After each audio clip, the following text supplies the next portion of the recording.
अबूतर शाह साहब, आप बहुत बड़े सीनियर तजनिगार हैं और हमारे नाज़रीन को बताएं कि आईपीपीज़ की असल में कहानी क्या है। बहुत शुक्रिया। ये अली बाबा 40 चोर का एक नावल था। ये कहानी वहाँ से शुरू होती है। वही 40 चोर हैं जिन्होंने इस मुल्क को लूटने के में कोई कमी नहीं की। अंग्रेज़ बेवकूफ़ था कि जिसने हिंदुस्तान में आके हुकूमत की और फिर वो लूट लाट के ले गया, मगर वो जो अपने पीछे जो चीज़ें छोड़ गया है, अब ये इतने अक्लमंद है, ये यहाँ से उसका काम कर रहे हैं, यहाँ से पैसा लूटते हैं और वहाँ शिफ्ट कर देते हैं अंग्रेज़ों के पास। आपकी London, Europe, Dubai, America, Canada, Australia आपकी शिफ्ट हो गया, पैसा फ्लाई कर गया। खाली पैसा फ्लाई नहीं किया, आपका ब्रेन फ्लाई हो गया, ड्रेन हो गया। अच्छा, कहानी इस तरह है जी, ये सिर्फ 40 चोरों की कहानी है जो हर वक्त असेंबली में बैठे होते हैं। मैं बड़ी क्लियर बात कर रहा हूं, ये हर वक्त असेंबली में बैठे हैं या उनके समधी बैठे हैं। ये जो बड़ी बड़ी प्रेस कॉन्फ्रेंस आज कर रहे हैं, इनके समधी भी इसके हिस्सेदार हैं।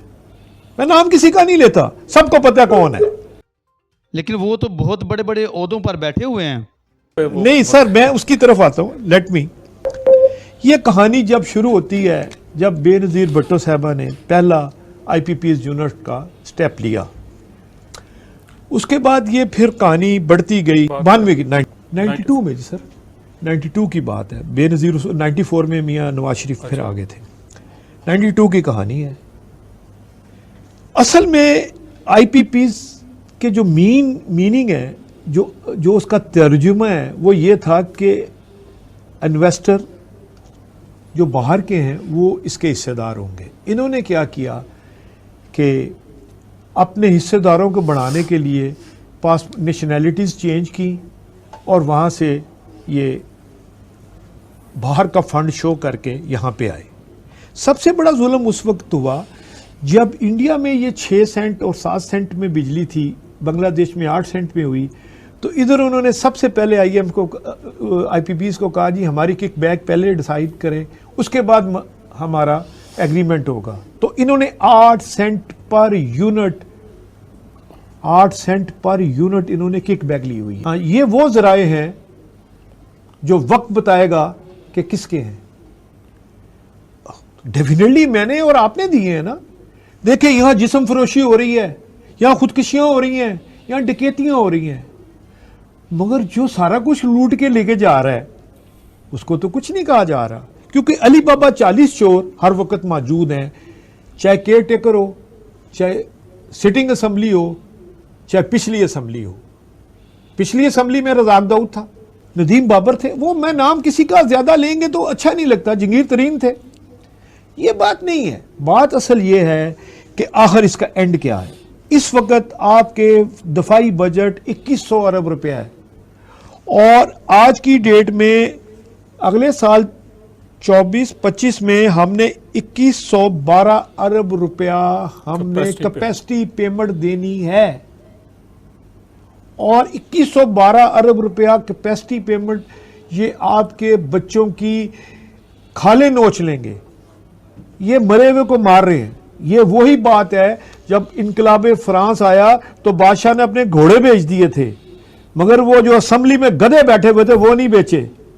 हमें ये गधे बेचने पड़ेंगे, तो फिर जाके आईपीपीज़ के इशू पे बात होगी। ये इसमें स्टेक होल्डर को शामिल करना पड़ेगा। ये नहीं है कि जो फैसला आपने असेंबलियों में कर दिए वो सही फैसले हैं। आप हमारे वोट का नाजायज इस्तेमाल कर रहे हैं। इसके ऊपर हमें डिस्कशन करनी पड़ेगी। ये अपनी स्पीचों में कहते थे जी 300 यूनिट फ्री देंगे इंडिया की तरह। ये 300 यूनिट क्या देंगे फ्री? इनके तो घर में पैसे आते हैं, बगैर कुछ किए 2 अरब रुपया रोज एक लीडर को जाता है, 2 अरब रुपया डेली जाता है कैपेसिटी पेमेंट जी। तो ये तो सारी कहानी मिल मिला के है। इस कहानी का एंड जो है वो ये नजर आ रहा है कि मुझे श्रीलंका से बुरे हालात हो जाएंगे। क्यों? अगर आपने इसको यहां ना रोका, अगर अवाम ने सिविल नाफरमानी की तरफ ना कदम उठाया, तो हम बहुत बुरी तरफ चले जाएंगे। हमें 40 रुपए से ऊपर यूनिट किसी सूरत नहीं लेना, किसी सूरत नहीं लेना, चाहे डॉलर 500 का क्यों ना हो जाए।